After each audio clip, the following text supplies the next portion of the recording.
Hey there. Welcome back to Scary Times. The clock just struck midnight, and there's something unsettling about tonight's atmosphere. I've got some terrifying tales that'll make you question every shadow in your room. If you enjoy getting scared, with us, hit that subscribe button and join our haunted family. Now turn off your lights, put on your headphones, and let Scary Times guide you through tonight's collection of spine-chilling stories. Last autumn, I went to visit my cousin Marek in Poland. He lives in a small village near a big forest called Białowieża. The trees there are old and tall, and the whole place feels ancient. People in the village talk about the forest a lot. Some say you should never go too deep, especially after dark.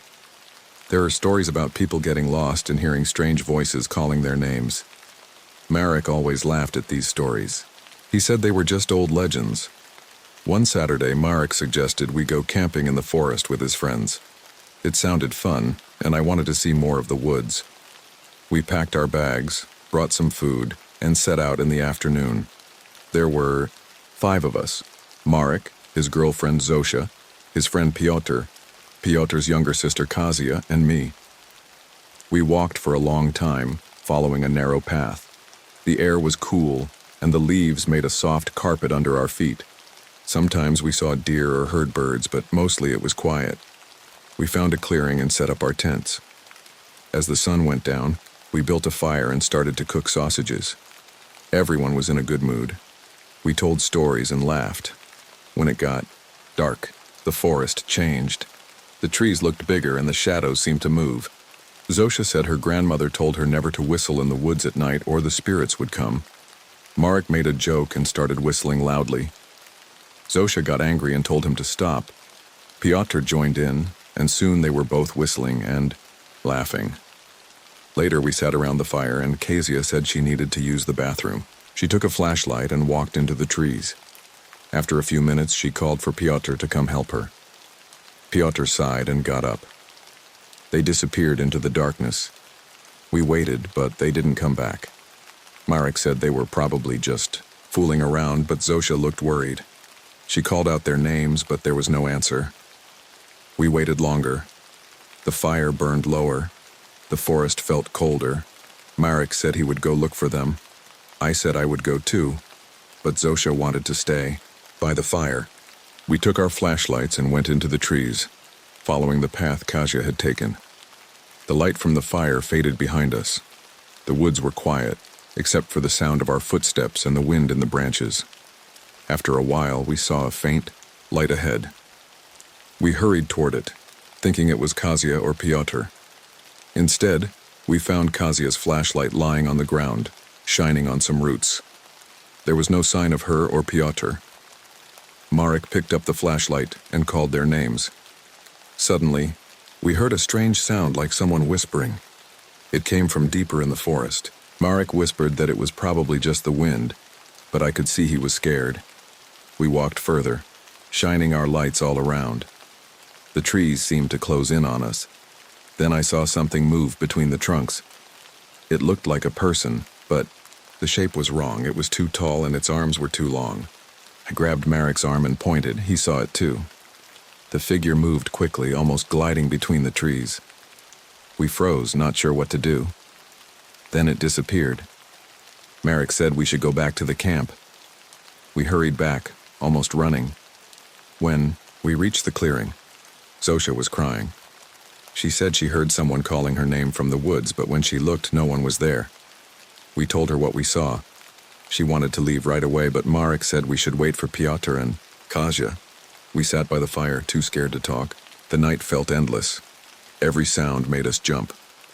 Finally, just before dawn, we heard footsteps on the path. Piotr stumbled into the clearing, alone. His face was pale, and he was shaking. He said he and Kasia got lost. He heard someone calling his name, but when he turned, he saw a tall, thin figure standing between the trees. It had no face, just a smooth, pale surface where its eyes and mouth should be. Kasia screamed and ran, and Piotr chased after her, but he lost her in the dark. He wandered for hours before finding his way back. We searched for Kasia at sunrise. We called her name and looked everywhere, but there was no answer. Finally, Marek found her. She was lying at the base of a tree. her eyes wide open, staring at the sky. Her skin was cold, and her lips were blue. There were long scratches on her arms, as if she had tried to climb the tree or fight something off. Zosha screamed and covered her mouth, and Marek fell to his knees crying. I just stood there, frozen, not knowing what to do. The police came and took Kasia's body. They said it was probably hypothermia, but they couldn't explain the scratches or the look of terror on her face. Piotr wouldn't talk to anyone after that. He stayed in his room and wouldn't eat. Marek blamed himself for whistling in the woods. Zosha refused to go near the forest ever again. I left Poland a week later, but I still dream about that night. Sometimes I see the faceless figure standing at the edge of the trees, waiting. Few months after I got home, I got a message from Marek. He said Piotr had died. They found him in his room, sitting on his bed, his eyes open and his mouth twisted in fear. There were scratches on his arms, just like Kasia. Marek said he sometimes hears whistling outside his window at night. Even though he lives far from the forest now, he said he wishes he had never gone camping that night. Now, whenever I hear the wind in the trees, I think about that forest. I wonder if the stories are true, and if something really does live there, waiting for people who don't respect the old rules. If you ever visit a forest in Poland, remember this story. Don't whistle at night, and if you see something tall and faceless moving between the trees, don't follow it. Some things in the forest are better left alone. People in my hometown in Japan always talk about the forest at the edge of the village. It is called Aokigahara, but we just call it the Sea of Trees. Everyone says you should never go there at night. Some say it is haunted. Some say you can lose your way and never come back. I always thought those were just stories to scare kids, but last summer something happened that changed my mind forever. It started with my friend Kenta. He was always the brave one. He liked to prove he was not afraid of anything. One afternoon, he came to me and our friend Yui with a big smile. He wanted to go into the forest after sunset, just to see if all the scary stories were true. Yui was nervous, but Kenta teased her until she agreed. I did not want to look weak, so I said yes too. We met just before dusk near the old path that leads into the forest.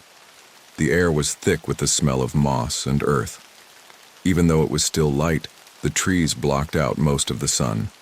The deeper we walked, the darker it got. There was almost no sound, just the crunch of leaves under our shoes. Kenta laughed and joked, but I could tell Yui was scared. I tried to act calm, but my heart was beating fast. We walked for maybe half an hour. It felt much longer. Kenta stopped and pointed to a broken sign. The words were faded, but I could. Still read, "Do not enter." Kenta grinned and stepped past the sign. Yui hesitated. She said her grandmother once told her that spirits live in this part of the forest. Kenta just laughed and kept going. I followed, and Yui came after us, holding my sleeve tightly. Soon, the path disappeared. The trees grew close together. It was hard to see more than a few steps ahead. We used our phones as flashlights. The air was cold and wet. I started to feel lost. The forest looked the same in every direction. Kenta said he knew the way, but I was not sure. Then we found something strange. There was a string tied from tree to tree, leading deeper into the woods. Kenta said someone must have used it to find their way back. He wanted to follow it. Yui begged him to stop, but he would not listen. We followed the string for a while. It twisted and turned, leading us further from the path. I started to feel dizzy, like the trees were moving around us. Suddenly we heard a soft sound, like someone crying. It was far away, but it echoed through the trees. Yui grabbed my arm and whispered that we should leave. Kenta said it was probably just a fox or the wind. He kept walking. The crying got louder. It sounded like a woman, lost and sad. My skin crawled. I wanted to run, but I could not leave Kenta behind. We reached a small clearing. In the center was a tree with paper charms tied to its branches. Under the tree was something wrapped in a dirty blanket. Kenta walked over and poked it with a stick. The blanket moved. Yui screamed. Kenta jumped back, but then he laughed and said it was probably just an animal. He pulled the blanket away. Underneath was a small wooden box, covered in old writing. Kenta picked it up. Yui begged him to put it back, but he just laughed. Then the air changed. It got colder. The crying sound stopped. Everything was silent. Kenta opened the box. Inside was a piece of paper and a small doll made of straw. The doll had a red string around its neck. Kenta took out the doll and joked that it was a curse. Yui started to cry. I told Kenta to put it back, but he just smiled. Suddenly, we heard footsteps behind us. We turned around, but there was no one there. Then, out of the corner of my eye, I saw a woman standing between the trees. She wore a white dress and her hair covered her face. She did not move. She just stood there watching us. I could not breathe. Yui screamed. Kenta stared at the woman, his mouth open. The woman lifted her head. I saw her eyes, black and empty. She raised her hand and pointed at Kenta. Kenta dropped the doll and ran. Yui and I followed, stumbling through the trees. We did not look back. Branches scratched my face and arms. I heard Yui sobbing behind me. We ran until we saw the edge of the forest. We burst out into the open, gasping for air. Kenta was not with us. We waited, calling his name. The sky grew dark. I wanted to go back, but Yui stopped me. She said we should get help. We ran to Kenta's house and told his parents what happened. They called the police. That night, no one found Kenta. The search went on all night and into the next day. The next morning, one of the searchers found something near the clearing. It was Kenta. He was lying on the ground, his face pale and twisted in fear. His eyes were wide open, staring at nothing. His hands were clenched around the straw doll. There were red marks on his neck, like someone had strangled him with a string. The police said it was a terrible accident, but everyone in the village whispered about the ghost in the forest. Yui and I could not sleep for days. I kept seeing the woman's face in my dreams. Sometimes I hear crying outside my window at night. People still talk about what happened, but no one goes near the forest anymore. Some say Kenta's spirit is trapped there now, wandering among the trees. I do not know what I believe, but I know I will never set foot in the sea of trees again. Sometimes, late at night, I think about that day. I remember the cold, the silence, the way the woman pointed at Kenta. I wonder if she was warning us, or if she was angry because we disturbed her. I think about the doll, the red string, and the look on Kenta's face when he saw her eyes. I feel guilty for not stopping him. Maybe if we had listened to Yui, none of this would have happened.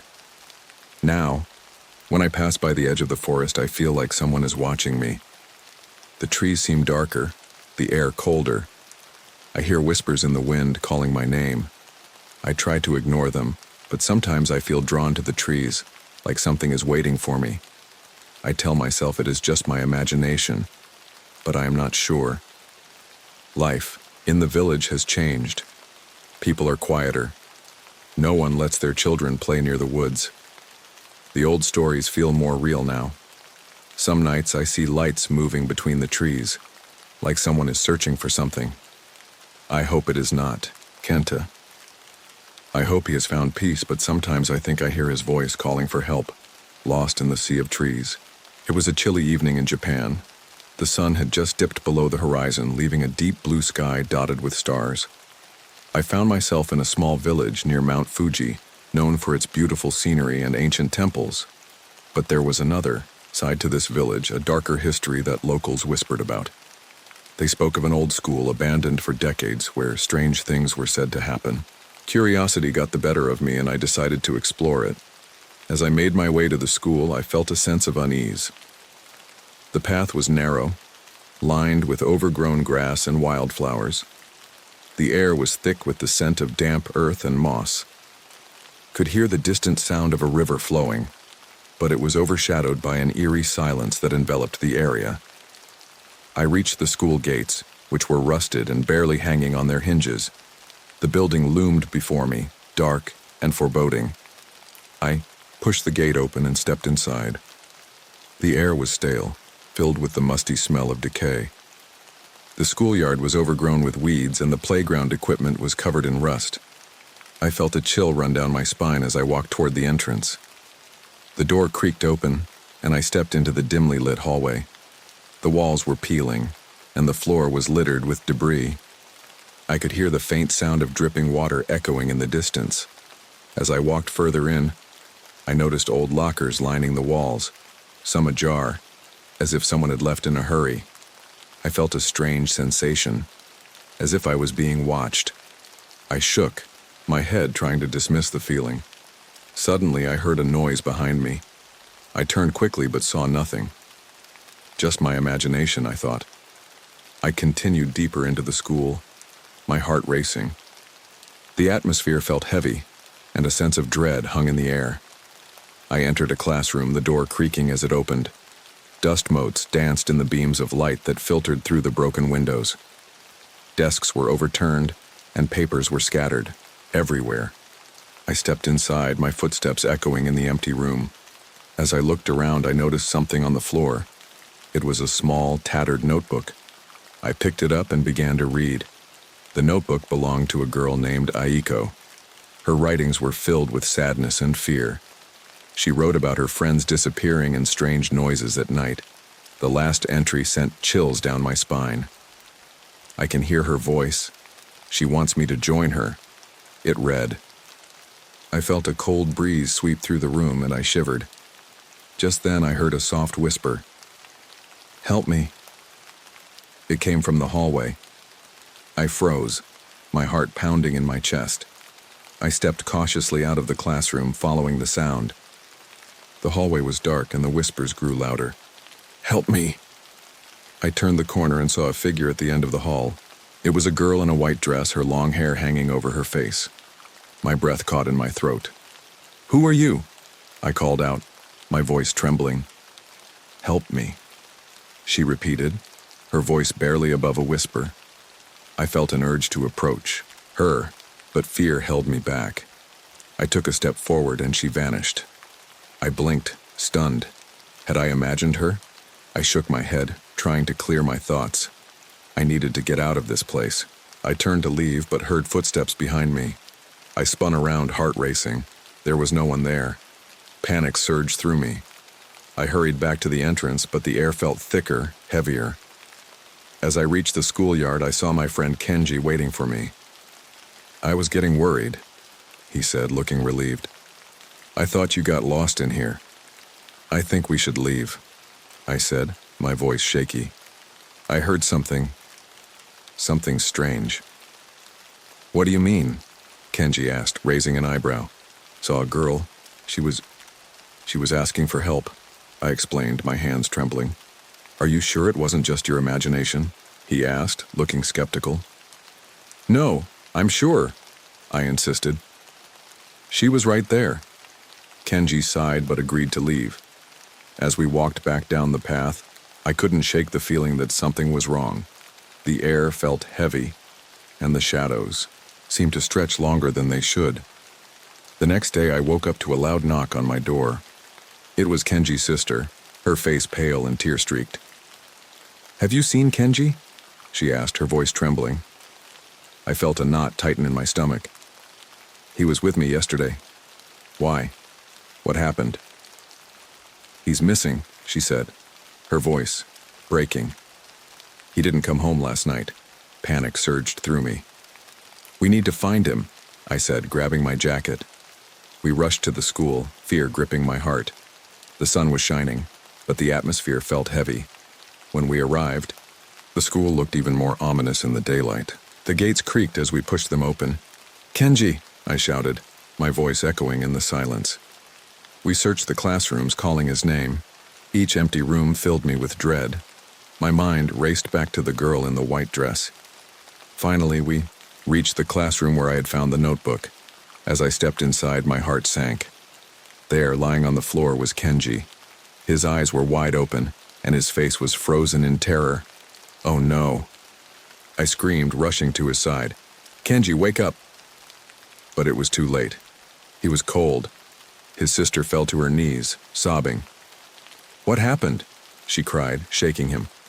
Why is he like this? I felt numb, unable to comprehend the scene before me. I looked around, desperate for answers. The air felt charged, heavy with an unseen presence. I remembered the girl's voice, the urgency in her plea. "Help me." Suddenly, I felt a chill in the air. I turned and saw her standing in the corner of the room, her face still hidden by her hair. "You didn't help me," she whispered, her voice echoing in my mind. I felt a wave of despair wash over me.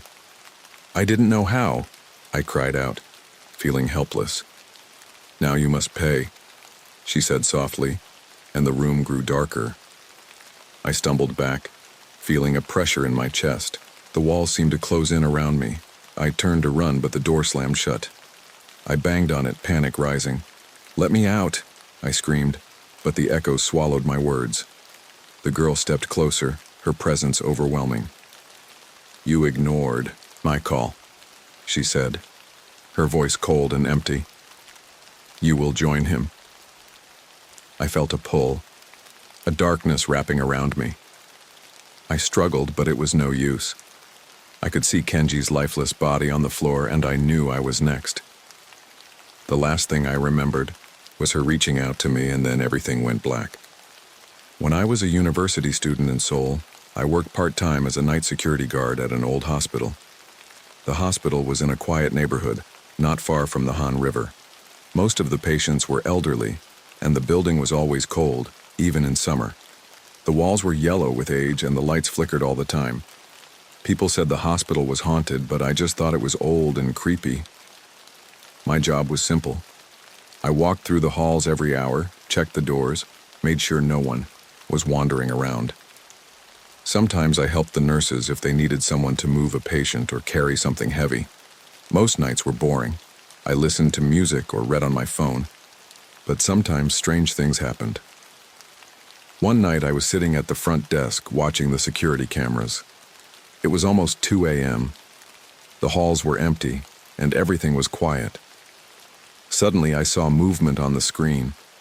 A woman in a hospital gown was walking down the hallway on the 3rd floor.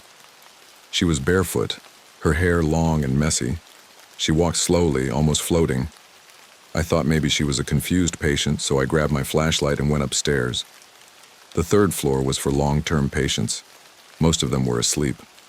The hallway was empty when I got there. I checked every room, but no one was out of bed. I even asked the nurse on duty, but she said all her patients were accounted for. When I told her about the woman I saw, she looked worried and told me to stay away from room 313. I asked why, but she just shook her head and said, "Don't go near that room at night." Her voice was shaky, and I could see she was scared. I went back downstairs, but I couldn't stop thinking about what she said. The next night, I told my friend Minho about it. He worked the shift before me and liked scary stories. He laughed and said the hospital had a lot of ghost stories. He told me that room 313 used to belong to a woman who died alone.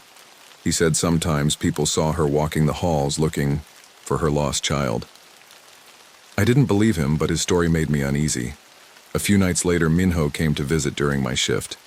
He brought snacks and said he wanted to see a ghost.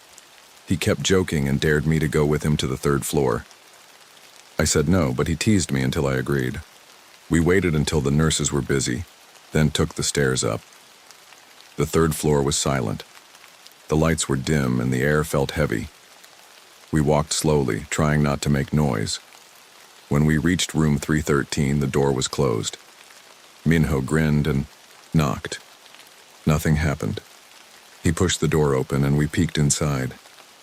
The room was empty except for an old hospital bed and a broken chair. The window was open and the curtains moved in the breeze. The air was cold. Minho stepped inside, shining his phone light around. I stayed by the door, feeling nervous. Suddenly, Minho froze. He pointed to the corner. I looked and saw a woman standing there, her back to us. Her hair was long and black, covering her face. Her hospital gown was stained and torn. She didn't move. Minho whispered, "Hello?" The woman turned her head slowly. Her face was pale, and her eyes were empty. She opened her mouth, but no sound came out. Then she started walking toward us, her feet dragging on the floor. I panicked and pulled Minho out of the room. We ran down the hall and didn't stop until we reached the stairs. My heart was pounding and my hands were shaking. Minho tried to laugh it off, but I could see he was scared. After that night, Minho changed. He stopped joking about ghosts. He looked tired and pale all the time. He told me he was having nightmares about the woman in room 313. He said she came to him in his dreams, calling his name and reaching out for him. He said he felt cold even in his own bed. A few days later, Minho didn't show up for his shift.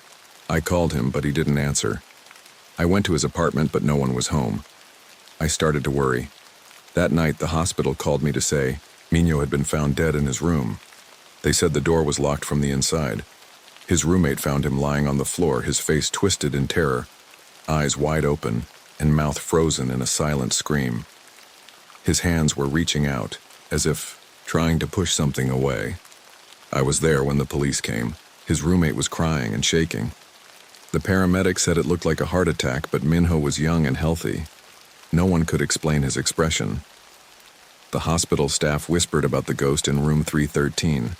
Some said Minho had been cursed for disturbing her. After Minho's funeral, I started having nightmares too. I saw the woman in the hospital gown, standing at the end of my bed. She called my name in a voice that sounded like wind. Sometimes I woke up and couldn't breathe, as if someone was pressing on my chest. I started to avoid the third floor. I asked to change shifts, but the supervisor said no. One night I was checking the cameras again. I saw movement on the third floor. The woman in the hospital gown was walking down the hall, just like before. I tried to tell myself it was just a patient, but I knew it wasn't. The nurses refused to go up there at night, some even quit their jobs. I started to hear stories from other guards. One said he saw the woman looking out the window of room 313. Another said he heard crying coming from the room when no one was inside. The nurses said they sometimes found wet footprints on the floor, leading from room 313 to the stairwell. Tried to ignore it, but the nightmares got worse. Sometimes I woke up with scratches on my arms. My friends said I looked sick. My parents told me to quit, but I needed the money. One night I was walking down the hall on the first floor when I heard footsteps behind me. I turned around, but no one was there. The lights flickered, and I felt a cold breeze. I heard a woman's voice whisper my name. I ran to the security office and locked the door. I sat there until morning, shaking and sweating. After that, I gave my notice. I told the supervisor I couldn't work there anymore. He didn't ask why. He just nodded and said he understood. A few weeks later, I heard that another guard had died. He was found in the stairwell, his face twisted in fear, just like Minho. The hospital tried to keep it quiet, but everyone knew. People stopped working. Night shifts. Some patients moved to other hospitals. Now, whenever I walk past that building, I feel a chill. I see the third floor window and remember the woman's empty eyes. I don't know what happened to her, but I know she's still there, waiting for someone to find her. I still dream about her sometimes. In my dreams, she stands at the end of a long hallway calling my name, her hair covering her face. I wake up sweating, heart racing, afraid to fall back asleep. If you ever work in an old hospital in Seoul, and someone tells you to stay away from a certain room, listen to them. Some doors are better left closed, some ghosts never leave. When I was 18, I moved to a small town in Brazil to live with my aunt for a year. The town was quiet and surrounded by thick jungle. Everyone knew each other, and people liked to talk about old stories. There was one story that everyone warned me about, the abandoned hospital at the edge of town. They said it was cursed, that strange things happened there at night. Some people claimed they saw lights in the windows or heard voices when the building was supposed to be empty. My aunt told me never to go near it. She said it had been closed for years after a fire, and no one wanted to talk about what happened inside. My cousin Lucas was a year older than me. He loved scary stories and always wanted to prove he was brave. One afternoon, he came to me with a plan. He wanted to sneak into the abandoned hospital at night and take photos to show his friends. He said it would be fun, and we could show everyone there was nothing to be afraid of. I didn't want to go, but Lucas laughed and said I was being a child. After a while, I agreed, mostly because I didn't want him to go alone. We waited until midnight, then left the house quietly. The hospital was at the end of a long, empty road. The building was big, gray, and covered in vines. The windows were broken and the front doors were chained shut. Lucas found a broken window in the back and we climbed inside. The air was thick with dust and the smell of old smoke was everywhere. Our footsteps echoed in the empty halls. We turned on our flashlights and started to explore. The walls were covered in graffiti, and old hospital beds stood in the corners. Some rooms still had broken equipment and burned papers scattered on the floor. Lucas took pictures and made jokes, but I felt uneasy. The building was silent, but sometimes I thought I heard footsteps behind us. Lucas said it was just the sound of the wind. On the second floor, we found a room that looked different from the others. The door was half burned and the walls inside were covered in black marks. In the middle of the room, there was an old wheelchair. Lucas walked over to it and tried to move it, but it wouldn't budge. Suddenly, the door slammed shut behind us. I jumped and dropped my flashlight. The room went dark for a second and I heard Lucas swear. When I picked up my flashlight again, I saw something move in the corner. It was just a shadow, but it felt wrong. Lucas laughed nervously and said we should leave. As we turned to the door, we both heard a soft voice whisper our names. I froze. Lucas looked at me, his face pale. We ran out of the room and down the stairs, but the hallways seemed different. It felt like the building was bigger than before, and every turn led us deeper inside. We finally found the main entrance, but the chains on the door rattled as if someone was holding them from the other side. Lucas pulled hard and the door opened with a loud bang. We stumbled outside into the cool night air, breathing hard. Lucas tried to laugh it off, but I could see he was shaken. We walked home in silence. That night, Lucas couldn't sleep. He said he kept hearing voices calling his name even when he closed his eyes. The next morning, he looked tired and pale. My aunt asked if he was sick, but he just shook his head. I wanted to tell her what happened, but I was afraid she would be angry. The next day, Lucas didn't come down for breakfast. My aunt went to check on him, but his bed was empty. His phone was still on the table and his shoes were by the door. We searched the house and the yard, but he was gone. My aunt called the police and neighbors helped us look for him. I told them about the hospital, and soon a group of men decided to search there. We reached the hospital just as the sun was setting. The building looked even more frightening in the fading light. We called Lucas's name, but there was no answer. Inside, the halls were just as dark and cold as before. We searched every room but didn't find him. Then someone shouted from the second floor. I ran up the stairs with the others. In the same burned room, we found Lucas. He was sitting in the old wheelchair, his eyes wide open, staring at nothing. His mouth was open, twisted in fear. His skin was cold and he didn't move. There were long, dark scratches on his arms and his shirt was torn. My aunt screamed and tried to wake him, but he was gone. The men pulled her away and called the police. Everyone in the town was shocked. Some people said Lucas had seen the ghost of someone who died in the fire. Others whispered that the hospital was cursed and anyone who went inside would not come out the same. My aunt blamed herself for letting us go out that night. I couldn't sleep for weeks. Every time I closed my eyes, I saw Lucas sitting in that chair, his face frozen in terror. After the funeral, I tried to stay away from the hospital. But sometimes at night, I thought I heard Lucas's voice calling my name from the empty building. The townspeople warned me that the hospital was still dangerous and that the spirits inside were angry. Some nights, I saw lights flicker in the windows, even though the building was supposed to be empty. One night I dreamed I was walking through the hospital again. The halls were endless, twisting and turning, and the walls were covered in black marks. I heard footsteps behind me, but when I turned around, no one was there. I found the burned room and Lucas was sitting in the wheelchair just like before. He looked at me and whispered, "Don't leave me here." I woke up shaking, my heart pounding. A few months later, another boy from the town disappeared. People found his backpack near the hospital, but they never found him. After that, the town finally blocked off the road to the hospital and put up warning signs. No one goes near it now, and people cross themselves when they walk by. Sometimes I wonder what really happened in that hospital. Maybe there was something evil left behind after the fire. Maybe the spirits of the people who died there are still trapped inside, waiting for someone to join them. I try not to think about it, but sometimes, late at night, I still hear Lucas calling my name, asking me to come back. My name is Marek, and I grew up in a small village near the Białowieża forest in Poland.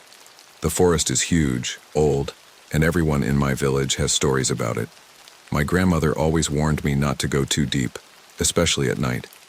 She said the forest remembers, and it does not like to be disturbed. Of course, when you are young, you think these are just old people's tales. My friends and I liked to explore, especially when we were bored after school. There was something exciting about the tall trees and the way the air felt colder under the thick branches. One autumn, my friend Piotr came up with an idea. He wanted to camp in the forest overnight.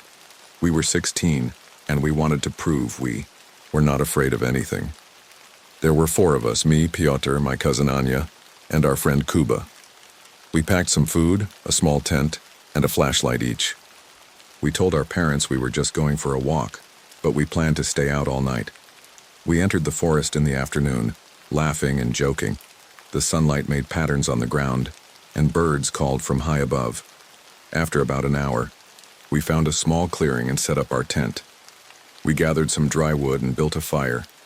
As the sun went down, the forest changed.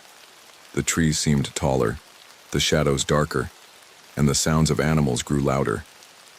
Still, we felt brave. We roasted sausages and told scary stories, trying to frighten each other. Later that night, Piotr said he heard something moving in the trees. We listened, but all we heard was the wind. Anya teased him, but I could see she was a little scared. Kuba said he needed to use the bathroom and wandered off with his flashlight. He was gone for a while. When he came back, his face was pale. He said he saw something moving between the trees, something white and silent. We laughed at him, but he kept looking over his shoulder. Around midnight, the fire started to die. The cold crept in and we all felt tired. We squeezed into the tent and tried to sleep. I woke up to the sound of someone crying. At first I thought it was Anya, but I saw her sleeping next to me. The crying was coming from outside, soft and sad. I lay still, listening. The crying grew louder, almost like a song. Piotr woke up and whispered, "Do you hear that?" I nodded. He wanted to go outside to check, but I told him not to. He didn't listen.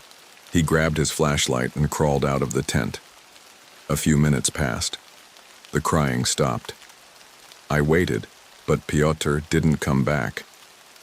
I woke Anya and Kuba. We called for Piotr, but there was no answer. Kuba shined his flashlight around the clearing, but we saw nothing. Finally, we all left the tent and looked for him. The forest was cold and silent. We called his name again and again. Then we saw Piotr's flashlight on the ground, its beam lighting up the roots of a tree. We ran to it. Piotr was lying on his back, eyes wide open, staring at the sky. His face was twisted in fear, and his mouth was open as if he had been screaming. His hands were frozen in front of his chest, fingers curled. There were no wounds, no blood.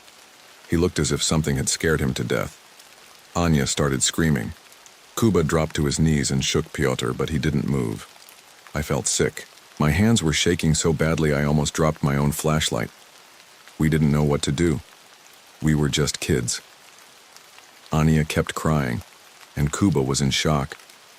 I tried to remember what my grandmother said about the forest. I looked around and saw something moving between the trees. Something white and thin, almost like a person, but not quite. It slipped between the trunks, silent and fast. I felt cold all over. I told the others we had to leave now.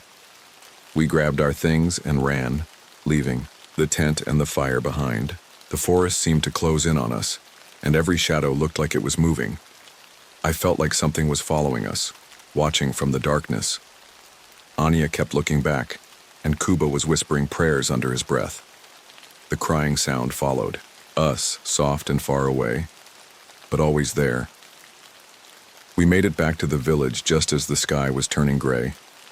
We ran to Piotr's house and told his parents what happened. They called the police. The officers didn't believe our story, but they found Piotr's body where we said it would be.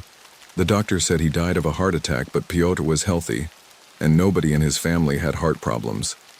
People in the village started to whisper. Some said we saw the white lady, a ghost who lives in the forest and cries for her lost child. Others said it was just fear and the cold. After Pyotr's funeral, things changed. Kuba stopped talking to us and moved away. Anya had nightmares for months. I couldn't sleep with the lights off. Sometimes I heard crying outside my window, even though I knew it was impossible.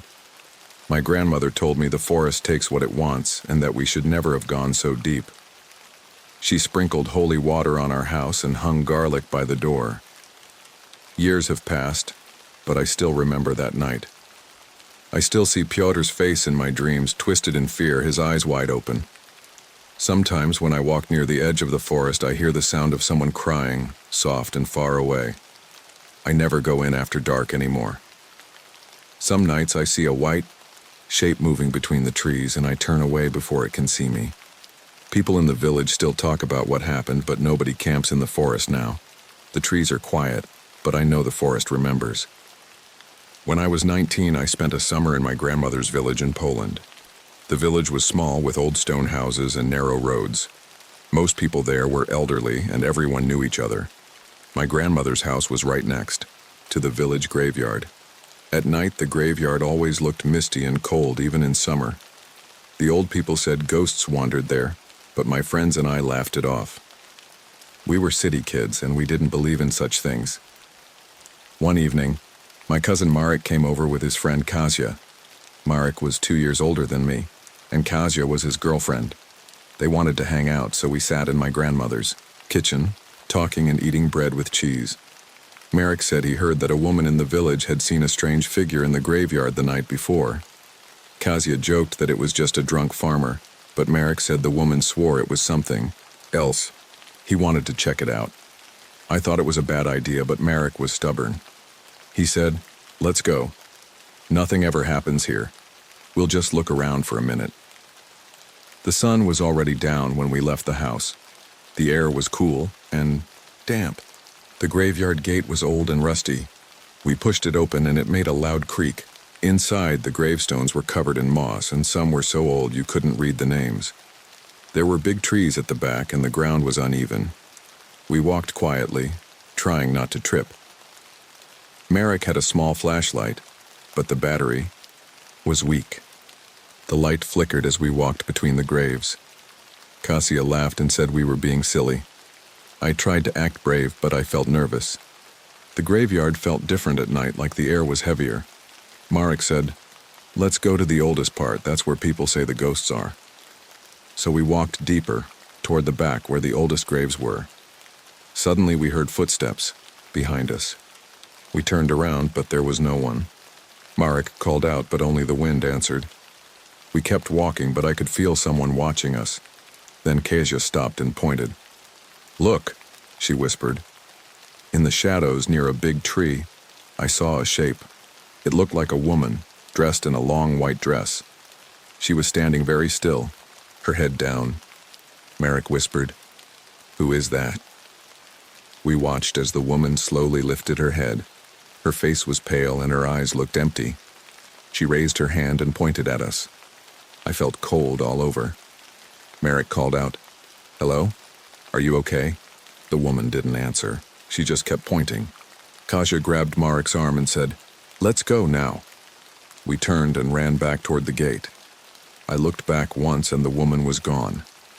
We didn't stop running until we were inside my grandmother's house. We locked the door and sat in the kitchen trying to calm down. Marek tried to laugh, but his hands were shaking. Kasia looked pale. We told my grandmother what happened. She made us tea and said, "Some things are better left alone." We all slept in the same room that night, too scared to be alone. The next morning, Marek said he wanted to go back and see if there were any signs of the woman. Kasia refused, but Marek was sure it was just a villager or maybe a lost tourist. He left after breakfast. Kasia and I stayed at home trying to forget about the night before. By evening, Marek still hadn't come back. His phone didn't answer. Kasia started to worry. We went to the neighbors and asked if they had seen him. No one had. As the sun set, we went to the graveyard with my grandmother and a few neighbors. We called Marek's name, but there was no answer. Then, Near the big tree at the back, we saw something on the ground. It was Marek. He was lying on his back, eyes wide open, staring at the sky. His face was twisted in fear, and his skin was cold. There were marks on his neck, like someone had grabbed him. Kasia screamed. My grandmother covered her mouth and started to cry. The neighbors called the police. The police searched the graveyard but found nothing else. They said Marek must have had a heart attack, or maybe been attacked by someone, but there were no footprints, no signs of a struggle. The only thing they found was a white flower in Marek's hand. No one in the village grew that kind of flower. Some old people said it was a sign from the dead. After Marek's funeral, Kasia was never the same. She hardly spoke and avoided the graveyard. I started having nightmares about the woman in white. In my dreams, she stood at the foot of my bed, pointing at me with her empty eyes. I woke up every night sweating and afraid. A few days later, I found a piece of white cloth caught on the graveyard fence. It looked like part of a dress. I showed it to my grandmother and she crossed herself. She said there was an old story in the village about a woman who died on her wedding day, buried in her wedding dress. People said her spirit wandered the graveyard, looking for someone to join her. I didn't want to believe it, but after what happened to Marek, I couldn't forget the woman's face. That summer, I left the village as soon as I could. I didn't say goodbye to the graveyard. Even now, years later, I still dream about that night. Sometimes I see Marek in my dreams, standing by the big tree calling my name. Sometimes I see the woman in white, waiting in the shadows. I don't know if she's still there, but I will never go back to that graveyard again. It was late afternoon when my cousin Lucas and I decided to explore the old building at the edge of our small town in Brazil. People said it used to be a hospital many years ago, but now it was just an empty, broken place. Everyone called it the old hospital. Some kids at school dared each other to go inside, but most of them were too scared. There were stories about strange noises and shadows moving at night. Lucas was always braver than me. He laughed at ghost stories and said people just like to scare themselves for fun. But that day, he wanted to prove there was nothing inside, so he asked me to come with him. I didn't really want to go, but I didn't want him to call me a coward, so I agreed. We waited until almost sunset before we went. The building looked even scarier in the fading light. Its windows were broken, and the walls were covered in old paint and graffiti. The front door was locked, but Lucas found a hole in the fence behind the building. We crawled through and found a side door that was open. The air inside smelled like dust and something rotten. I could feel my heart beating fast as we stepped inside. The hallway was long and dark. Our footsteps echoed on the dirty floor. There were old chairs and broken tables along the walls. Some doors were hanging off their hinges and others were closed tight. Lucas had a flashlight, but it was small and the light didn't reach very far. I kept close to him, trying not to look into the shadows. We walked through the empty rooms, looking for something interesting. Lucas joked about finding a ghost or a hidden treasure. I just wanted to leave. Suddenly, we heard a loud noise from upstairs, like something heavy falling. We both jumped. Lucas tried to laugh it off, but I could see he was nervous too. He said, "Let's check it out, maybe someone else is here." I wanted to say no, but he was already heading for the stairs. The stairs creaked as we climbed. On the second floor, the air felt colder. The hallway was even darker than downstairs. We passed old hospital beds and a wheelchair with one broken wheel. I thought I saw something move at the end of the hall, but when I looked again, it was gone. Lucas shined his flashlight into the rooms as we passed. Most were empty, but one room had a strange smell, like old medicine and wet earth. We reached the last room on the left. The door was half open. Lucas pushed it, and it swung open. With a loud squeak, inside the room was empty except for an old hospital bed and a small table. There was something written on the wall in faded red paint. I couldn't read all the words, but I saw the word "leave" over and over. Lucas laughed and said, "See? Just some kids trying to scare people." He walked over to the window and looked outside. I stayed near the door, ready to run if anything happened. That's when we heard a voice. It was soft, almost a whisper, but it sounded close. It said, Help me. I froze. Lucas turned around, his face pale. He said, "Did you hear that?" I nodded. The voice came again, a little louder. "Help me." It sounded like a woman, but it was hard to tell. Lucas walked toward the bed, shining his light everywhere. Suddenly, the flashlight flickered and went out. The room went dark. I grabbed Lucas's arm. We heard footsteps behind us, slow and dragging. I wanted to scream, but no sound came out. The footsteps stopped, and the room grew cold. Then, in the faint light from the window, we saw her. A woman stood at the foot of the bed. Her hair was long and black, covering her face. She wore a hospital gown that was dirty and torn. Her feet were bare. She didn't move, but I could hear her breathing. Lucas tried to turn on the flashlight, but it wouldn't work. The woman lifted her head, and we saw her face. Her eyes were wide and empty, and her mouth was twisted in a silent scream. She raised her hand and pointed at us. I felt like I couldn't move. Lucas whispered, "Let's go," and pulled me toward the door. We ran out of the room, down the hall, and back to the stairs.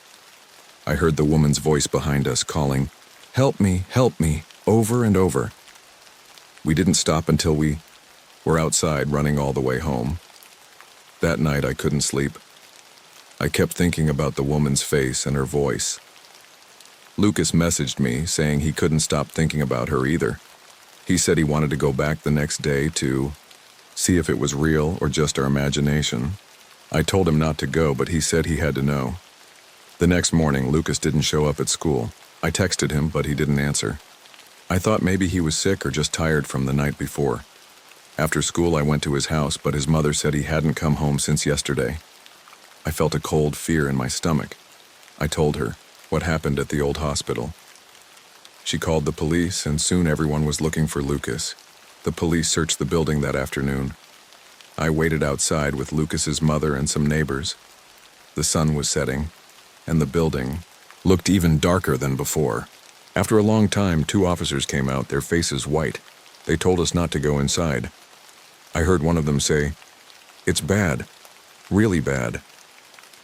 Lucas's mother started crying. Later, they told us what they found. Lucas was lying on the floor, in the same room where we saw the ghost. His eyes were wide open, and his mouth was twisted in a scream, just like the woman's. His skin was cold, and there were marks on his arms, like someone had grabbed him hard. The police said there was no sign of anyone else in the building. They didn't know how he died. Some people said his heart just stopped from fear. Others said the ghost took him. For days, everyone in town talked about Lucas and the old hospital. Some people said they saw lights in the windows at night, or heard voices calling for help. The building was closed off, and no one was allowed to go inside. I kept thinking about what happened. I felt guilty for going there with Lucas. I wondered if we had made the ghost angry, or if she was just lonely and wanted someone to help her. I started having nightmares. In my dreams, I was back in that room, and the woman was standing over me, her eyes empty and her voice whispering, "Help me." Sometimes I woke up in the middle of the night and thought I saw her shadow in the corner of my room. I was scared to sleep, scared to be alone, scared to remember her face. A week after Lucas died, I went to his grave with some friends. We brought flowers and stood in silence. I said I was sorry, even though I knew he couldn't hear me. That night I dreamed of Lucas. He was standing in the hallway of the old hospital calling my name. He said he was cold and lost and he wanted to come home. I tried to reach him, but the woman stood between us, her hand on his shoulder. She looked at me with those empty eyes and whispered, "Help me." I woke up crying, and I knew I would never forget what happened. Now, whenever I pass by the old hospital, I feel a chill. The building is empty, but sometimes I think I hear voices inside calling for help. No one goes near it anymore. People say it's cursed. Some say the ghost is still waiting for someone to help her, and that anyone who sees her will never leave the building alive. I don't know if that's true, but I know I will never go inside again. My name is Lucas, and I grew up in a small town in the south of Brazil. When I was 15, my family moved into an old house on the edge of town. The house was big and made of wood, with a red roof and a long porch that looked out over the fields. My mother said it was a good price, and my father liked the idea of living somewhere quiet. But from the first day, I felt uneasy in that house. The floorboards creaked when no one was walking, and the wind made strange noises through the broken windows. At night, the shadows in the hallway seemed to move on their own. My younger sister, Sophia, was only 10. She was always curious and loved exploring. On our first weekend there, she found a small door under the stairs. It was locked, but she begged my father to open it. He found an old key in the kitchen drawer and unlocked the door. Behind it was a narrow staircase leading down to a dark basement. The air smelled damp and cold. There were old boxes, broken furniture, and a big mirror leaning against the wall. My mother said we should clean it out, but I didn't want to go down there. Something about the basement felt wrong. That night I heard Sophia whispering in her room. I thought she was talking to her dolls, but when I listened closely, I heard another voice, soft and low, answering her. I told myself it was just my imagination, but I couldn't sleep. The next morning, Sophia said she dreamed about a little girl with long black hair who lived in the basement. She said the girl wanted to play with her. My parents laughed and said it was just a dream, but I saw the fear in my sister's eyes. The days passed and strange things started happening. Doors opened and closed on their own. Sometimes we heard footsteps upstairs when everyone was downstairs. My mother found her favorite necklace on the floor of the basement, even though she never went down there. My father tried to fix the lights, but they kept flickering. At night, Sophia would wake up screaming, saying the girl was standing by her bed, asking her to come play. One afternoon, my friend Raphael came over. He was brave and always looking for adventure. I told him about the strange things in the house, and he wanted to see the basement. We waited until my parents went to the market, then took a flashlight and went down the stairs. The basement was cold, and our footsteps echoed on the concrete floor. The mirror in the corner was covered in dust, but I could see our reflections. Raphael joked about ghosts and tried to scare me, but I could tell he was nervous too. Suddenly, the light flickered and went out. We stood in darkness for a moment, then the flashlight came back on. In the mirror, I saw something behind us. It looked like a girl with long black hair, her face pale and eyes dark. She was reaching out toward us. I spun around, but there was nothing there. Raphael screamed and dropped the flashlight. We ran up the stairs and slammed the door shut. I was shaking and Raphael's face was white. That night, Raphael called me and said he couldn't sleep. He kept seeing the girl's face every time he closed his eyes. I tried to calm him down, but I was scared too. The next day, Raphael didn't come to school. I thought maybe he was sick, but when I got home, my mother was crying. She said Raphael was found dead in his bed that morning. His parents said his face was twisted in fear, and his hands were clutching his blanket so tightly they had to pry them open. The doctors couldn't find any reason for his death. They said it was a heart attack, but Raphael was healthy and young. I felt cold all over. I told my parents what happened in the basement, but they didn't believe me. They said it was just a sad coincidence. But Sophia started acting stranger after that. She stopped talking to us and spent hours sitting by the basement door, whispering to someone we couldn't see. At night, I heard her laughing and singing songs I had never heard before. Sometimes I saw her standing in front of the mirror in the basement, staring at her reflection for hours.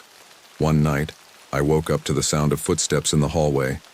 I got out of bed and saw Sophia walking toward the basement door. Her eyes were open, but she looked like she was sleepwalking. I tried to stop her, but she was too strong. She went down the stairs and I followed her. In the basement, the air was freezing. The mirror was glowing with a faint blue light. I saw the girl with black hair standing next to Sophia, holding her hand. The girl looked at me and smiled, but her mouth was too wide and her teeth were sharp. I grabbed Sophia and pulled her away from the mirror. She screamed and tried to fight me, but I managed to get her upstairs. My parents woke up and tried to calm her down, but she kept saying the girl was angry and wanted her to stay. My mother called a priest to bless the house. The priest walked through every room, sprinkling holy water and saying prayers. When he went down to the basement, he stopped in front of the mirror. He said we should get rid of it. My father and I carried the mirror outside and smashed it with a hammer. The glass shattered and a cold wind rushed past us. For a moment, I thought I heard a scream coming from the broken glass. After that, things got quieter in the house. The doors stopped, opening on their own, and the footsteps disappeared. Sophia started talking to us again, but she was never the same. She still had nightmares, and sometimes she would wake up crying, saying the girl was calling her from the darkness. Months passed, and we tried to forget what happened. But one evening, while I was cleaning the basement, I found a small piece of the broken mirror hidden under a box. When I picked it up, I saw a flash of long black hair and dark eyes staring back at me. I dropped the glass and ran upstairs. I never went down to the basement again. Years later, after we moved away, I heard that another family bought the old house. Not long after they moved in, their young son started talking about a girl with black hair who wanted to play with him. The neighbors say the house is cursed and nobody stays there for long. Sometimes I dream about the girl in the mirror, her face pale and her eyes empty. I wake up with my heart pounding and the sound of her laughter in my ears. I don't know if the curse will ever end, but I hope no one else has to see what we saw in that old house. The first time I heard about the Black Pine Forest, I was sitting in my grandmother's kitchen in a small Norwegian village. The wind outside was cold, and the sky was gray. My cousin Eric was with me. He was always curious, always asking questions, and that day he asked about the woods behind the village. My grandmother's face changed. She said, "People get lost in those trees. Some never come back." Eric laughed and said it was just an old story, but I saw the worry in her eyes. A week later, Eric wanted to explore the forest. He said we were old enough to go on our own. I was nervous, but he teased me until I agreed. We packed sandwiches, water, and a flashlight. The path into the Black Pine Forest was narrow and dark, with thick trees pressing close together. The ground was soft with moss and everything smelled damp and cold. At first we just walked and talked. Eric joked about trolls and forest spirits. He picked up a stick and waved it like a sword. But after a while the trees grew thicker and the light faded. The air felt heavy. We stopped hearing birds. I started to feel like we were being watched. Eric said it was just the wind, but I wasn't so sure. We found a small clearing with a huge old pine tree in the center. Its branches looked like black arms reaching out. There were strange carvings in the bark, symbols I didn't recognize. Eric touched them and laughed, saying it was probably just some bored kid. But when he touched the tree, I felt a chill run through me. The wind picked up, even though the air had been still a moment before. We sat down to eat, but I couldn't relax. I kept looking over my shoulder. Eric finished his sandwich and said he wanted to look around more. I told him we should go back, but he rolled his eyes and walked off between the trees. I waited, calling his name, but he didn't answer. I started to panic. I followed the direction he went, but the forest all looked the same. The trees were so close together it was hard to move. I kept calling for Eric, my voice shaking. Suddenly I heard him scream. It was a sharp, terrified sound. I ran toward it, stumbling over roots and rocks. I found Eric standing in another clearing, pale and shaking. He pointed at something on the ground. There was a pile of old bones, half buried in moss. Some looked like animal bones, but some were clearly human. Eric's hands were trembling. He whispered, "We need to go. Now." We turned to leave, but the way back seemed wrong. The trees were even thicker and the light was fading fast. I felt cold all over. Eric walked ahead, moving quickly. I tried to keep up, but the forest felt like it was closing in. Then, out of the corner of my eye, I saw something move between the trees. It was a shadow, tall and thin, gliding silently. I grabbed Eric's arm. He saw it too. We started to run. We didn't stop until we reached the edge of the forest. The sky was almost dark, and the village lights looked far away. We ran home, without speaking. That night, Eric couldn't sleep. He kept saying he saw a face in the trees, pale and twisted with hollow eyes. I tried to calm him, but I was scared too. The next morning, Eric was gone. His bed was empty, and his shoes were missing. His mother thought he had gone out early, but I knew something was wrong. I told my grandmother what happened in the forest.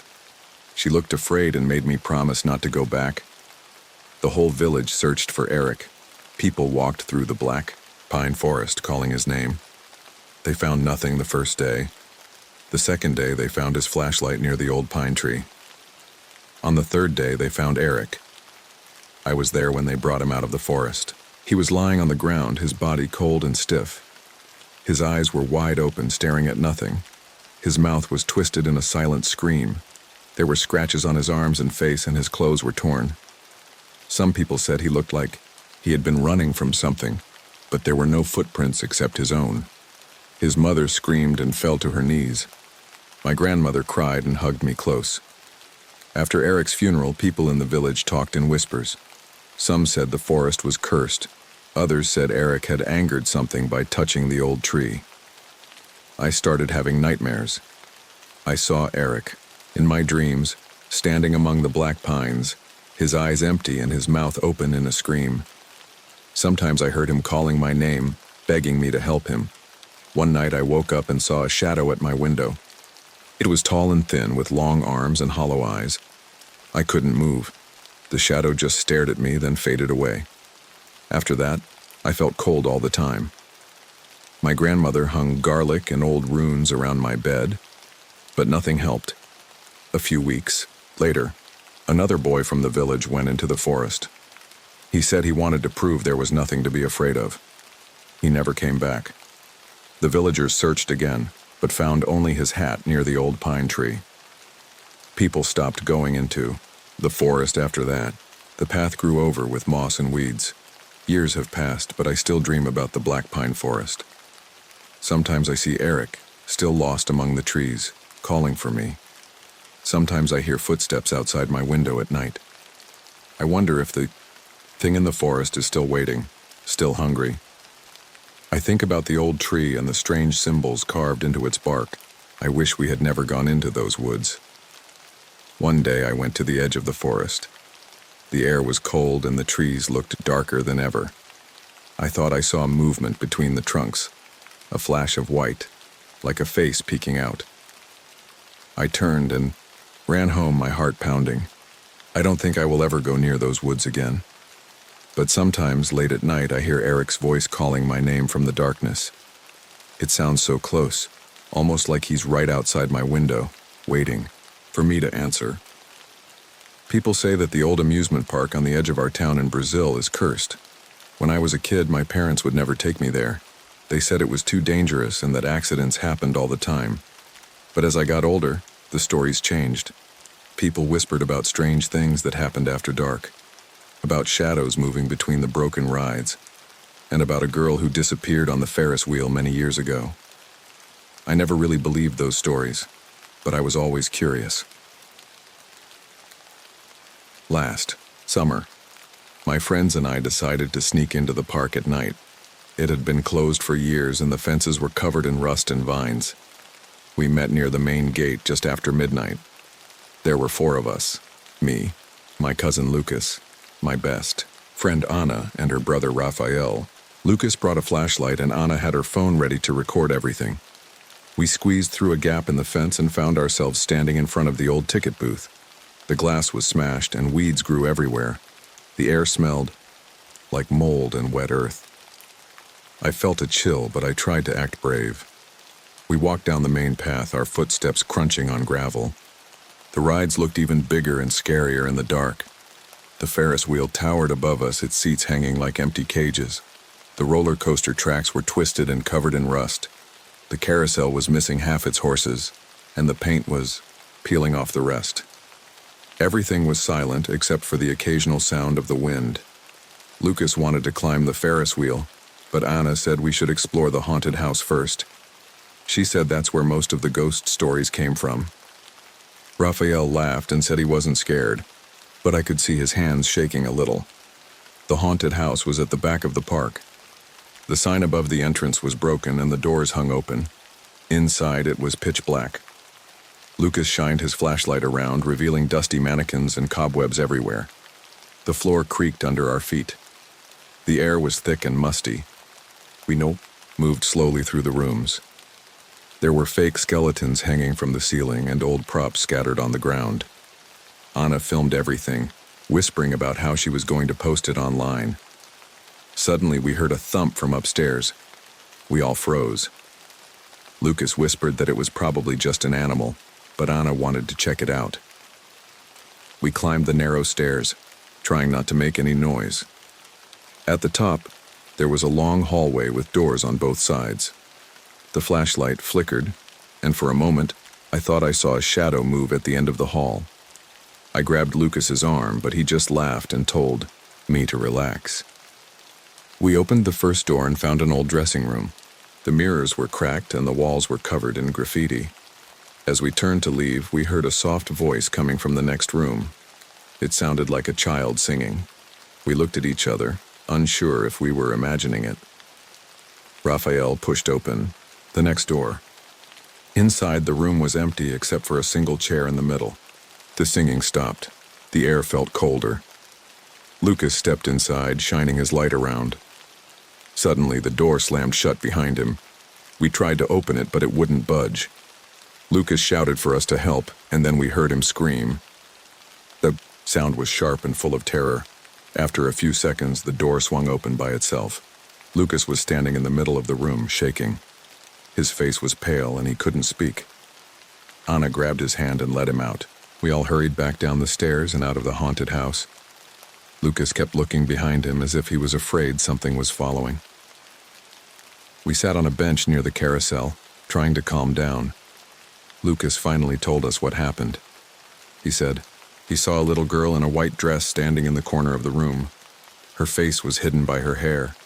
She lifted her head and looked at him with empty eyes. Then she started to walk toward him, but her feet didn't touch the ground. Lucas said he felt frozen, like he couldn't move or scream. When the door opened, she disappeared. Anna said it had to be a trick of the light, or maybe Lucas was just scared. But Raphael looked worried. He said his grandmother used to tell stories about a ghost girl in the park, a girl who got lost and never went home. He said she was looking for someone to play with, and if she found you, she would never let you leave. We decided to leave right away. As we walked back to the gate, I kept hearing footsteps behind us, but every time I turned around, there was nothing there. The wind picked up, and the rides creaked in the darkness. We got out of the park and ran all the way home. That night, I couldn't sleep. I kept seeing the girl's face in my mind, and I wondered if Lucas was really okay. The next morning, I called Lucas, but he didn't answer. I went to his house, and his mother said he hadn't come out of his room all day. She said he was sick and wouldn't talk to anyone. I asked if I could see him, and she let me go upstairs. Lucas's room was dark. He was lying on his bed, facing the wall. I called his name, but he didn't move. I walked closer and saw that his hands were clenched into fists. His skin was cold and clammy. When I touched his shoulder, he rolled over and I saw his face. His eyes were wide open, staring at nothing. His mouth was twisted in a silent scream. I screamed and ran to get his mother. She came running and started crying when she saw him. She called for help, but it was too late. The doctor said Lucas had died in his sleep, but he couldn't explain the look on his face. Nobody could. The police asked us questions about what happened at the park, but we didn't tell them everything. We just said Lucas got scared and felt sick. Anna deleted the videos from her phone, and Raphael refused to talk about that night ever again. After Lucas's funeral, I started having nightmares. I saw the girl in the white dress standing at the end of my bed. She would call my name in a soft sing-song voice. Sometimes I woke up and felt like I couldn't breathe, like something heavy was pressing down on my chest. Anna moved away to live with her aunt. She said she couldn't stay in town anymore. Raphael stopped hanging out with us. I felt alone and scared all the time. One night I dreamed I was back in the amusement park. The rides were moving, but there was no one else there. I walked toward the Ferris wheel and I saw Lucas sitting in one of the seats. He looked at me and shook his head as if he was warning me to stay away. Then I saw the girl in the white dress standing next to him. She smiled at me, and her mouth stretched too wide, showing rows of sharp teeth. I woke up screaming. My parents rushed into my room, but I couldn't explain what was wrong. I just cried and told them I wanted to leave town. A few days later, I heard that someone else had died near the park. A man was found in the grass, his face twisted in fear, just like Lucas. People started saying the park was haunted again, and the town put up new fences and warning signs. Sometimes at night I hear a child's voice singing outside my window. I close my eyes and try not to listen, but the song stays in my head for hours. I know now that some stories are true. The girl in the white dress is still looking for someone to play with, and I'm afraid she might find me next. If you ever see an old amusement park, empty and broken, don't go inside. Don't listen to the stories. And don't try to prove they're wrong. Some places are haunted for a reason, and some ghosts never let go. It was a foggy night in England. The air was damp, and the street lamps flickered like ghosts in the mist. I had come to a small village called Whitby, famous for its history and connection to Bram Stoker's Dracula. The village was quiet, but I had heard stories of an old graveyard that sat on a hill overlooking the sea. It was said to be haunted by the spirits of those who were buried there, and my curiosity got the better of me. I decided to visit the graveyard. As I walked up the narrow path leading to it, the fog thickened around me. I could barely see a few feet in front of me. The sound of my footsteps echoed in the silence. The further I went, the more uneasy I felt. The trees loomed like dark sentinels, and the wind whispered through the branches. When I reached the graveyard, the iron gate creaked as I pushed it open. The sight was eerie. Tombstones jutted out of the ground at odd angles, some covered in moss and others cracked from age. The moon peeked through the clouds, casting a pale light over the graves. I stepped inside, feeling a chill run down my spine. I wandered among the tombstones, reading the names etched into the stone. Some were centuries old, their inscriptions barely legible. I felt a strange pull, as if the spirits were watching me. Suddenly, I heard a rustling sound behind me. I turned quickly, but there was nothing there. Just the wind playing tricks. As I continued my exploration, I noticed a figure standing near a large, ornate tombstone. It was a woman, dressed in a flowing white dress that seemed to glow in the dark. Her hair flowed like a river down her back. I felt a mix of fear and fascination. "Hello?" I called out, my voice trembling. The woman turned to me, her face pale and ethereal. "Help me," she whispered, her voice echoing in the stillness. I took a step back, my heart racing. "Who are you?" I asked, trying to sound brave. "I'm Eliza," she said softly. "I was buried here long ago. I cannot rest." "Why can't you rest?" I asked, feeling a chill in the air. "The truth of my death lies buried with me," she replied, her eyes filled with sorrow. "You must help me find it." I felt a strange urge to help her. "What do I need to do?" I asked, my curiosity overpowering my fear. "Find the letter," she said, pointing toward a nearby grave.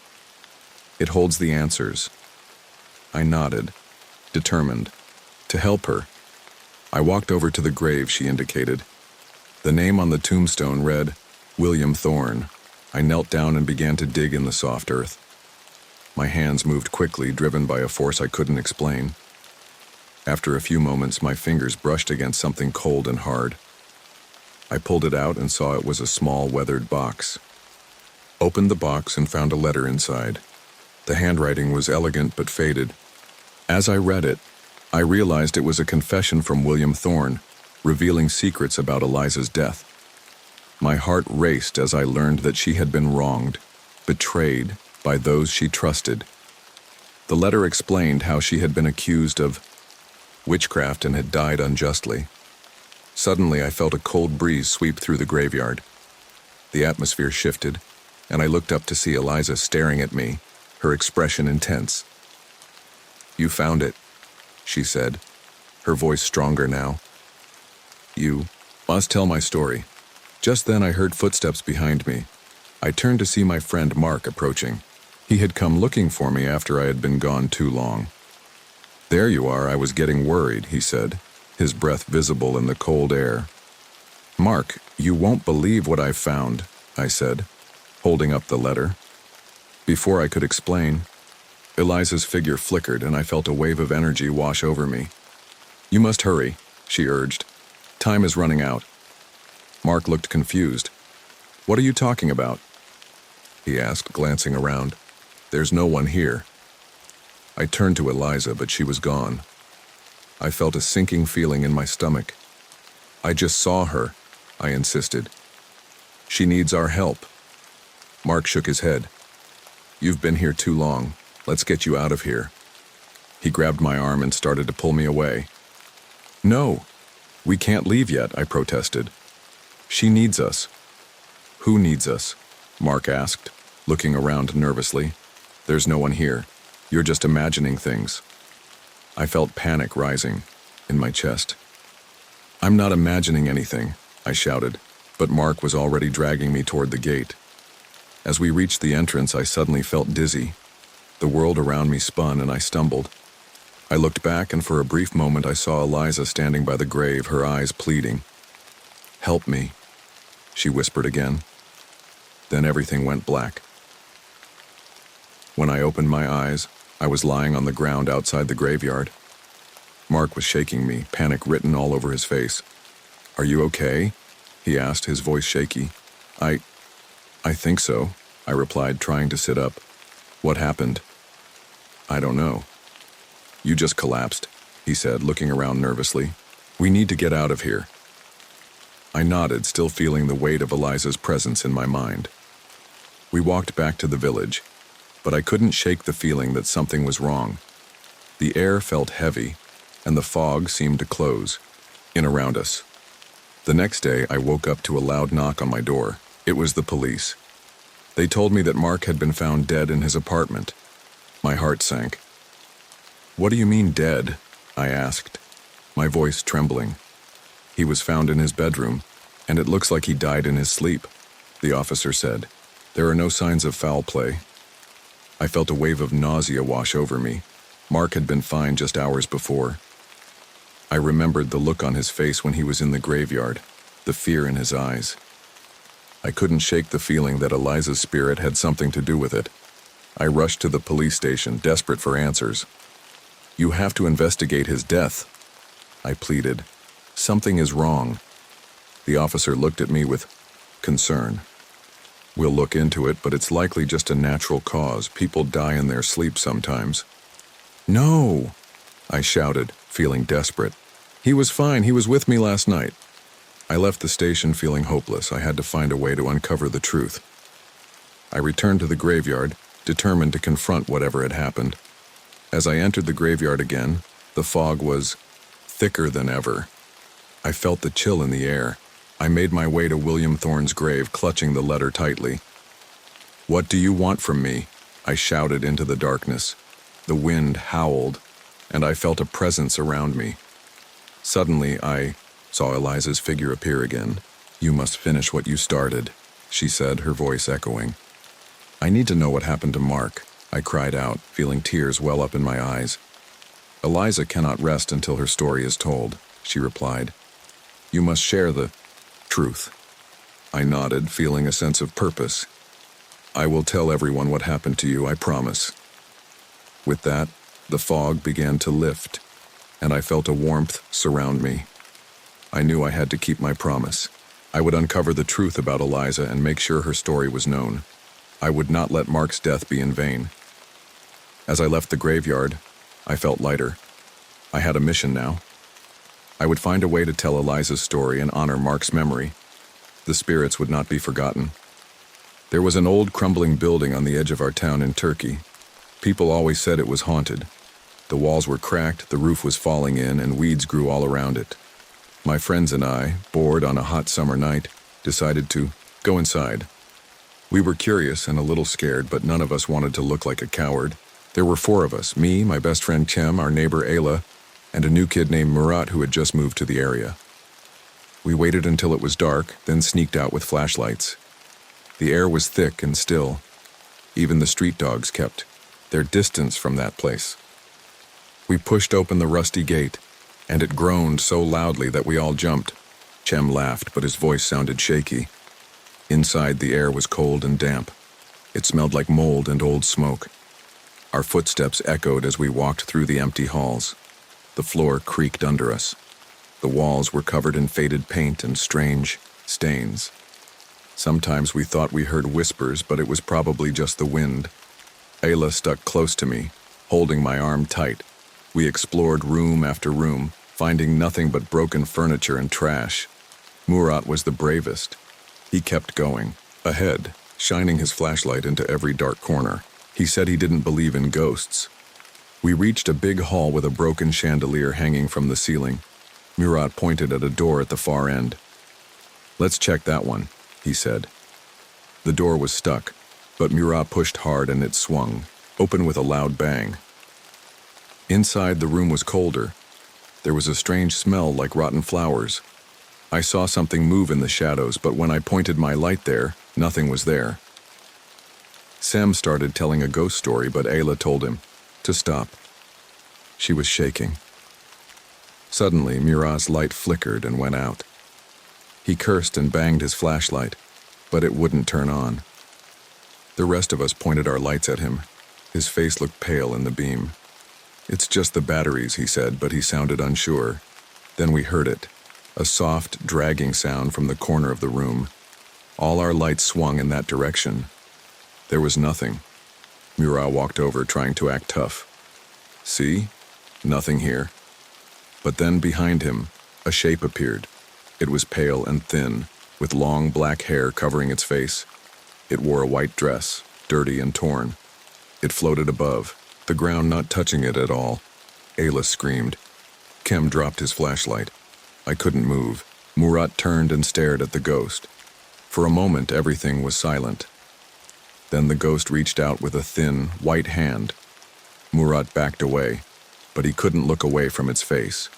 The rest of us ran. We didn't wait for him. We ran, down the hall, through the broken door, out of the building, and didn't stop until we reached the street. We waited outside, shaking and out of breath. Murat didn't come out. We called his name, but there was only silence. Finally, Cem said we should go home and tell someone. We were scared, but we didn't want to leave him. Still, we were too frightened to go back inside. The next morning, the police and some grown-ups went into the building. We waited outside, watching. After a while, 2 officers came out, carrying something covered in a white sheet. Ayla started crying. The police told us to stay back, but we saw Murat's shoes sticking out from under the sheet. His face was pale, his eyes wide open, and his mouth frozen in a silent scream. His hands were twisted in front of him, as if he had tried to fight something off. There were deep scratches on his arms and neck, like he had been grabbed by something, with long, sharp nails. The adults said he must have fallen or hurt himself, but we knew the truth. We had all seen the ghost. That night, I couldn't sleep. Every time I closed my eyes, I saw that pale face and those empty eyes. The story spread through the town. Some people believed us, some didn't, but no one went near the old building again. A few weeks later, Kem started acting strange. He said he kept seeing shadows in his room at night. He heard whispers calling his name. Ayla and I tried to comfort him, but he grew quieter every day. One night he called me, his voice shaking. He said he saw the ghost standing at the foot of his bed. I told him it was just a nightmare, but he didn't believe me. The next morning, Kem's mother called me, crying. She said Cem hadn't come, down for breakfast. They found him in his room, lying on the floor. His face was pale, his eyes wide open, just like Murat. There were scratches on his arms and neck. The police said it was a terrible accident, but Ayla and I knew the truth. After that, Ayla and I stopped talking about the old building. We tried to forget what happened, but sometimes late at night I hear whispers in the dark. I see shadows moving in the corners of my room. I wonder if the ghost is still looking for us. I wonder if it will ever stop. Now, I walk past the old building every day on my way to school. No one goes near it. The windows are broken and the doors are locked, but sometimes I see a pale face watching from the darkness inside. I try not to look, but I always feel cold, like someone is breathing on my neck. I don't know why the ghost chose Murat and Cem, or why it let Ayla and me go. Maybe it's not finished with us yet. I dream about that night all the time. I remember the sound of the ghost's voice, soft and sad. like it was crying. I wonder who it was, and why it haunts that place. Some people say the building was once a hospital, and that many people died there during a fire long ago. Others say it was a house, and a family was murdered inside. No one really knows. All I know is that something evil lives there. Sometimes, I think I should leave town, start over somewhere new. But I can't. My family is here, my memories are here. I try to live a normal life, but I'm always looking over my shoulder, waiting for the ghost to come for me. I hope it never does. But deep down, I know it's only a matter of time. When I was a teenager in Recife, my friends and I liked to hang out at the old city marketplace. It was a huge place, full of little stalls and loud voices, with the smell of spices and fresh fruit everywhere. The market was always busy during the day, but at night it changed. Most people left, and only a few sellers stayed to pack up their things. The lights were dim, and the shadows seemed to stretch forever between the empty stalls. One evening, my friend Lucas dared us to sneak into the market after closing. He said he heard stories about strange things happening there at night. Some people talked about a woman in white who wandered the aisles, searching for something she lost. Others said they heard whispers or saw things move in the dark. We all laughed and said ghosts weren't real, but deep down I was a little nervous. There were 5 of us that night. Me, Lucas, my cousin Sophia, our friend Bruno, and Anna. We waited until the last sellers left, then climbed over the back fence. The market was quiet. The only sound was our footsteps on the old stone floor. We used our phones for light, but the battery was low on most of them. The air smelled different at night, heavier and a little rotten, like old fruit left to spoil. We walked between the empty stalls, shining our lights on the closed stands and the piles of empty crates. Lucas kept making jokes to keep us from getting scared, but Anna stayed close to me. She said she felt like someone was watching us. Bruno tried to scare her by jumping out from behind a stall, but she didn't laugh. As we moved deeper into the market, we found a part that was darker than the rest. The lights above were broken and our phones barely lit the way. Sophia pointed out an old stall that looked different from the others. The wood was darker, and there were strange marks carved into the counter. Lucas said it looked like an altar. Bruno laughed and dared him to touch it. Lucas put his hand on the wood, then pulled it away quickly, saying it felt cold. Suddenly, we heard a sound behind us, like something falling. We turned around, but nothing was there. The air felt even colder. Anna whispered that we should leave, but Lucas wanted to keep going. He said we hadn't seen anything scary yet. We kept walking, and soon we heard soft singing coming from somewhere in the shadows. The voice was gentle and sad, singing in Portuguese. We all stopped and listened. The song sounded old, like something our grandparents might know. Sophia whispered that it was a lullaby. The singing grew louder, then stopped all at once. Bruno tried to laugh it off, but his voice shook. Lucas said we should try to find the singer. I wanted to go back, but no one wanted to look scared in front of the others. We moved toward the sound, our lights shaking in our hands. We turned a corner and saw a woman standing at the end of the aisle. She wore a long white dress that looked old and dirty. Her hair was long and black, covering her face. She stood very still, not moving at all.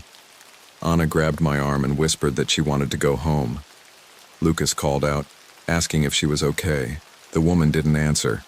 She just lifted her hand and pointed at us. Her fingers were thin and pale. The air felt heavy, and I could hear my own heart beating. Bruno took a step forward, but Sophia pulled him back. Suddenly, the woman started to walk toward us, her bare feet making no sound on the stone floor. We all backed away, but Lucas stood still, staring at her like he couldn't move. The woman stopped in front of him and looked up. For a moment, I saw her face. Her eyes were empty, and her mouth was open in a silent scream. Lucas gasped and fell to the ground. We all ran. I grabbed Anna's hand and we ran as fast as we could through the dark market. I could hear Sophia and Bruno behind us, shouting Lucas's name. We didn't stop until we reached the fence. We climbed over and landed hard on the other side. Anna was crying and Sophia was shaking. Bruno wanted to go back for Lucas, but I was too scared. We waited outside the market, calling Lucas's phone over and over, but he didn't answer. After a long time, we saw a security guard walking by. We ran to him and told him what happened. He looked at us like he didn't believe us, but he agreed to check inside. We followed the guard back into the market. The place felt even colder and darker than before. We walked down the same aisles, calling for Lucas. When we reached the spot where we left him, we saw him lying on the ground. His eyes were open, staring at nothing. His mouth was twisted in fear, and his skin looked pale and cold. The guard checked for a pulse but shook his head. Lucas was dead. Sophia screamed and Anna fainted. Bruno fell to his knees, crying. I just stood there, frozen. The guard called for help, and soon the police and paramedics arrived. They asked us what happened, but none of us could tell the whole story. We just said we found him like that. The police said there were no signs of violence, but Lucas's face looked like he died from terror. After that night, none of us went back to the market. Anna stayed home for weeks, and Sophia had nightmares every night. Bruno stopped talking to us, and I couldn't sleep without the lights on. Sometimes, late at night, I hear that same lullaby, soft and sad, coming from somewhere outside my window. I wonder if Lucas hears it too. A few months later, I passed by the market with my mother during the day. Everything looked normal, with people laughing and buying fruit. But when I looked at the old stall with the strange marks, I saw a white shape standing behind the counter. I blinked and it was gone. I told my mother I didn't feel well and we left quickly. I still dream about that night. In my dreams, I walk through the empty market and the woman in white follows me, her hair hiding her face, her mouth open in that terrible scream. I wake up shaking, afraid to look out the window. I know what we saw was real. If you ever visit a marketplace at night, be careful. Some things are better left unseen. Last summer, my friends and I went to an old amusement park on the edge of our city in Brazil. The park was called Parque da Alegria, but everyone knew it was not as cheerful as its name. The place had been open for decades, and most of the rides were rusty and slow. Still, it was cheap, and we thought it would be fun to visit at night just before it closed for the season. There were 5 of us. Me, my best friend Lucas, my cousin Julia, and 2 other friends, Renan and Sophia. We bought tickets and ran through the entrance, laughing and pushing each other. The park was mostly empty, with only a few families and couples wandering around. The lights flickered over the rides, and the music playing from the speakers sounded old and a little warped. We tried the Ferris wheel first, then the bumper cars. It was fun, but I kept noticing how the workers looked tired and bored. Some of them didn't even smile when we handed them our tickets. The whole place felt like it was stuck in the past, waiting for something to happen. After a while, we got hungry and bought popcorn from a small stand. The woman behind the counter stared at us with blank eyes and didn't say a word. When we walked away, Julia whispered that she felt like the woman was watching us even after we left. We all laughed, but I felt a chill run down my back. Later, we found a part of the park that seemed forgotten. There was a big old haunted house ride.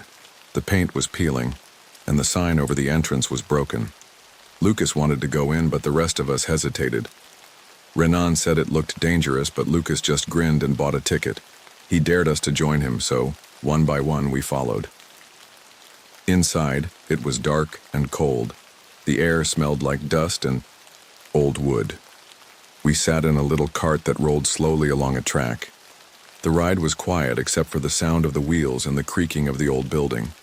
Fake skeletons and ghosts popped out from the shadows, but they looked silly and didn't scare us. We started making jokes and laughing, but then the cart stopped in the middle of the ride. At first, we thought it was part of the show. Then we realized the lights had gone out. We sat in the darkness, waiting for the ride to start again. That's when we heard footsteps on the wooden floor. They didn't sound like the recorded noises from the ride. These footsteps were slow and heavy, coming closer. Sophia started to panic and whispered for someone to turn on their phone light. Lucas pulled out his phone, but before he could turn it on, we all heard a voice. It was soft and sad, speaking in Portuguese, saying, "Help me, I am lost." The voice sounded like a child, but it echoed strangely, as if it came from all around us. We all froze. Julia grabbed my hand and squeezed it tight. The footsteps stopped right next to our cart. I could feel someone standing there, but when I looked, I saw only darkness. Then, for just a moment, I saw a pale face with wide eyes staring at us from the shadows. The eyes looked empty, and the mouth was open as if it was screaming, but no sound came out. The lights flickered back on and the cart started moving again.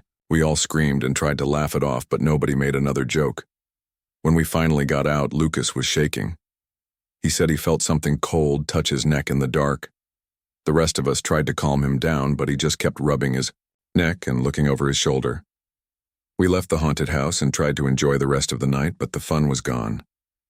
Lucas kept getting quieter and he said he felt sick. We decided to go home early. On the way out, Lucas stopped and looked back at the haunted house. He said he saw someone standing in the window upstairs waving at him. We all looked, but there was nothing there. That night I had trouble sleeping. I kept seeing the pale face in my mind. In the morning I got a call from Julia. She was crying and told me that Lucas hadn't answered his phone since last night. His mother had found him in his room, lying on his bed, eyes wide open and mouth frozen in a silent scream. His skin was cold and there were deep red marks around his neck like someone had grabbed him. The doctors couldn't explain how he died. They said it looked like a heart attack, but Lucas was healthy and only 17. I went to Lucas's house with Julia and Renan. His mother was in shock, sitting on the couch staring at nothing. The police were there asking questions, but nobody had any answers. I walked into Lucas's room and saw the bed where he died. The sheets were twisted, and the pillow was on the floor. On the wall above his bed, there was a dark handprint, smeared as if someone had tried to grab the wall and was pulled away. Julia started to cry again, and Renan just stood there looking pale. I felt sick and had to sit down. I kept thinking about the haunted house, the cold touch, and the voice in the dark. I wondered if Lucas had seen something we didn't, or if the ghost had followed him home. After the funeral, none of us wanted to talk about what happened. We stopped going to the park and we stopped hanging out as much. But sometimes late at night I would hear a soft voice outside my window, whispering in Portuguese, "Help me. I am lost." I always locked my window and tried to ignore it, but I never slept well. A few months later, I heard that the amusement park had closed for good. People said it was because of money problems, but I wondered if it was something else. Some kids in the neighborhood said they saw lights in the haunted house at night, and sometimes they heard a child's voice crying from inside. Nobody wanted to go near the park anymore. One day I walked past the old park on my way home. The gates were locked and covered in rust. The ride stood silent and empty, and the haunted house looked even darker than before. I thought I saw something move in one of the windows, but when I looked again, it was gone. I still dream about that night. In my dreams, I am stuck in the haunted house, and the cart never moves. The pale face stares at me, and the voice whispers, "Help me. I am lost." I wake up sweating, my heart racing, and I know I will never forget what happened at Parque de Alegria.